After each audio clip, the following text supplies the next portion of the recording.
में जब दिया लगाओ और मंदिर में जब दीप प्रज्वलित करो,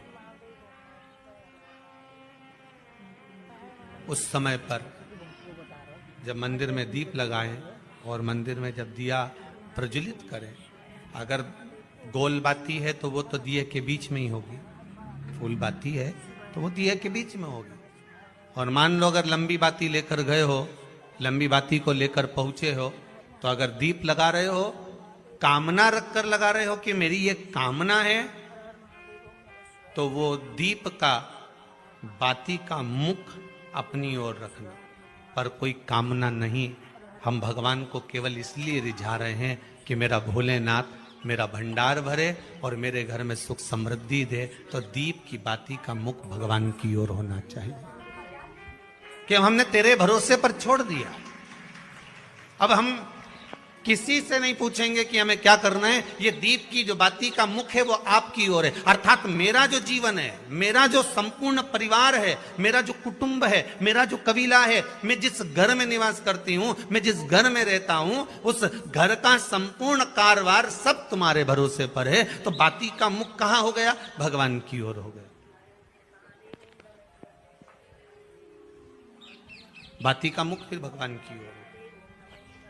पर ज्यादातर लोग दिया जो लगाते हैं ना, वो अपनी ओर बाती करके ही लगाते हैं। मतलब इनकी कामना चलती ही रहती है 24 घंटे। कुछ कुछ कामनाएं इनकी जागरूक रहती है, इनकी कामनाएं निरंतर रहती है। पर उस बाती में जब आप अपना संपूर्ण परिवार, संपूर्ण अपने परिवार का दुकान हो, धंधा हो, व्यापार हो, व्यवसाय हो, चाहे आप जितना भी कार्य कर रहे हो, फैक्ट्रियां चला रहे हो, वो सब अपने भगवान के भरोसे पर दे दिया, भगवान की ओर दे दिया। तो इसका मतलब ये नहीं है कि बाती का मुख भगवान की ओर हो तो तुम भगवान के बिल्कुल करीब में ही बाती का मुख कर लगा दो और भगवान को मालूम पड़े चोट लग जाए, ऐसा भी नहीं। जब भी दिया लगता है, आप बहुत ध्यान देना महाराज, अगर भगवान जिस स्थान पर बैठे हुए हैं, अगर दिया हमको रखना है, भगवान जहां विराजमान है, दीप जब भी रखा जाता है भगवान के सामने, तो अपन जहां विराजमान है उससे भगवान और अपने बीच में कम से कम 2 बीता की दूरी तो होना ही चाहिए, जिससे भगवान को भी चोट ना लगे, भगवान को भी घात ना लगे। तुलसी महारानी को जो दिया लगाया जाता है वो तुलसा महारानी से दूर लगाना चाहिए। तुलसी के क्यारे में दीप लगाने का प्रमाण नहीं है कि तुम तुलसी के क्यारे के अंदर दिया लगाओ। पहले तो ऐसा नियम था कि तुलसी का जो क्यारा बनता था उसमें एक नीचे अलग से दिया रखने की जगह बनती थी, तो उसमें दिया रख दिया जाता था। आज के जमाने में इतनी जगह ही नहीं कि वह में रखो, तो लोग वो कुंडा में धर के आ जाए। अब वो कुंडी में रख के आए, मालूम पड़े तुलसी महारानी का पत्ता मुरझा जाता है, तुलसा महारानी भी ऐसी मूर्छित हो जाती है, तुलसा महारानी भी चारों तरफ से वो दिए की लो से जल जाती है। ऐसा दीप लगाने का कोई फायदा नहीं, ऐसे दीप की कोई महत्वता नहीं है। किसी को कष्ट देकर, किसी को परेशान कर कर, देवता हो चाहे आप हो, आप किसी को कष्ट देकर, किसी को परेशान कर कर अगर भजन कर रहे हो तो उसका कोई सुख नहीं है हमारा, उसका कोई आनंद नहीं है। किसी को भी कष्ट देकर अगर आपने भजन भी किया, यज्ञ भी करा, दान भी करा, पुण्य भी करा, सत्कर्म भी करा, भजन भी करा, उसका कोई तत्व नहीं। शाम को 4 बजे से लेकर 7 बजे के बीच में शंकर और पार्वती के भ्रमण का समय रहता है। मेरे देवाधिदेव महादेव और माता पार्वती के भ्रमण का समय, भगवान शंकर पार्वती घूमने को निकले।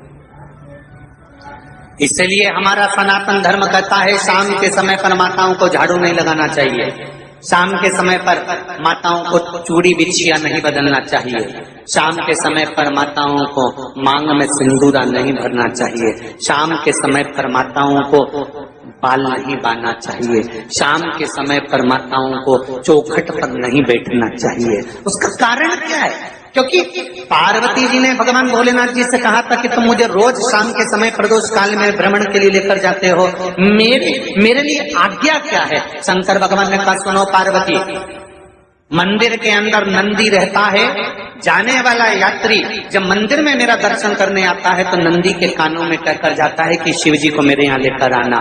मैं नंदी के अनुसार उनके घर जाता हूँ, मेरा काम है उनका कल्याण करना और तेरा काम है उनके घर की नारी को अखंड सौभाग्यवती का वर प्रदान करना, ये तेरा काम है।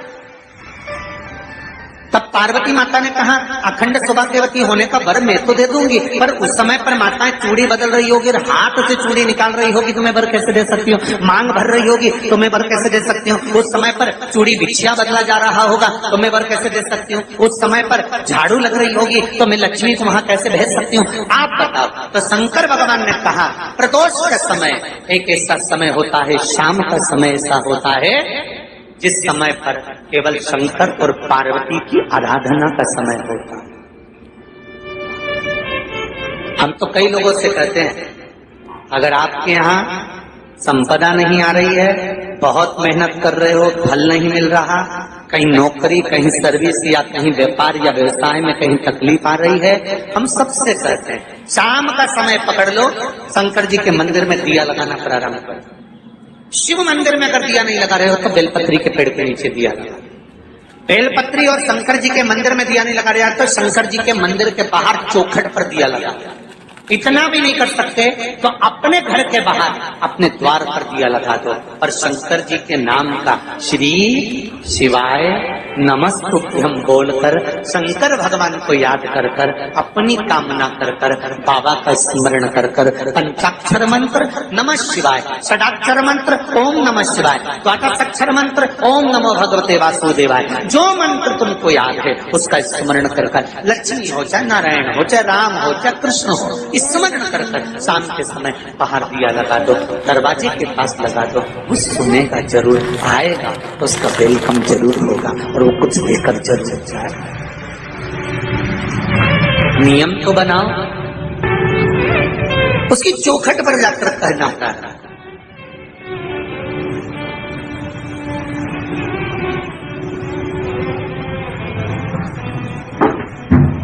बृहस्पति महाराज ने कहा कि शाम का समय जो प्रदोष का समय होता है उस समय पर इंद्रदेव तुम शंकर जी की आराधना करो।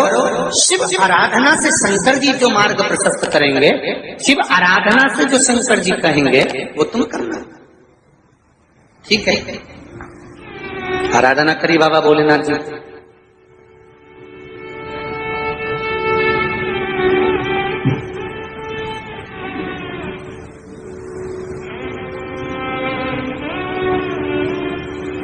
मालूम नहीं था इंद्रदेव को।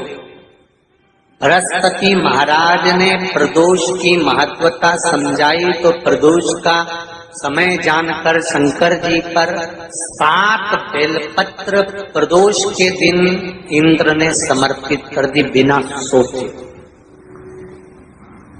कितनी बेलपत्र? 7। प्रदोष का व्रत करो चाहे ना करो, मंदिर में चढ़ी हुई बेलपत्र को उठा लो,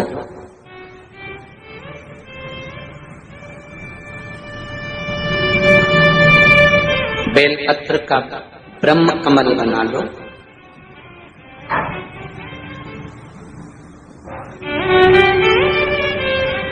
ब्रह्म कमल का मतलब होता है डंडी बीच में रहे, आसपास पत्तियां रहे। 7 पत्ती का ब्रह्म कमल बनाकर, जैसे ये पत्तियां हैं एक जैसी रखी हुई हैं तो इसको फैला लिया, 7 पत्ती को आपस में फैलाकर ब्रह्म कमल बनाए। प्रदोष का व्रत करें ना करें, जरूरी नहीं है कि वृक्ष से ही पत्ती लेकर आओगे तो ही शंकर जी को चढ़ाओगे। शिव जी पे से चढ़ी हुई उठाकर धोकर ब्रह्म कमल बनाकर बाबा से विनय कर कर, हे प्रभु आज मैं इस काम के लिए जा रहा हूं, बाबा मेरा यह कार्य है, बोलकर श्री शिवाय नमस्तुभ्यं बोलकर शिवलिंग पर समर्पित कर दो। दिन भर के प्रदोष व्रत का फल बाबा एक बेलपत्री समर्पित करने पर ही प्रदान कर देता है। शिव प्रदोष व्रत कर रहे हो उससे बढ़कर कोई प्रसन्नता नहीं, पर नहीं कर रहे तो प्रदोष के दिन या 12 महीने शिवरात्रि